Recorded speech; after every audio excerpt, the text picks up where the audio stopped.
একটা হাফ খিচুড়ি, 5টা কোক, পানি আর বোরহানি দিয়া যান।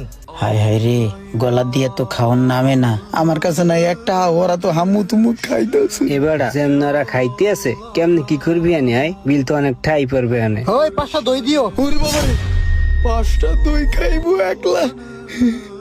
বন্ধু তোরা খা, আমি খাবো না রে। আমার 2টা পার্সেল দিয়ে দে, বাসায় নিয়ে যাবো। আল্লাহ রে, আমার কিডনিটা বেঁচে লাগবো মনে হইতেছে। ইমরান আরেকটা হাফ পার্সেল নিমু। স্যার বিলটা। ওরে বাবা রে, এতটা? বন্ধু আমার বিল দেখা ডরাই গেছে।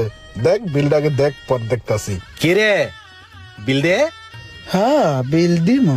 বিল দেখে ঘাবড়াই গেছস? আচ্ছা একটা কথা কত, এই যে আমরা যখনই খাই সব সময় তুই আর রোমান আগে আগে বিল দিয়া দেস, এটার কারণটা কি কত? একটা হাফ খিচুড়ি, 5টা কোক,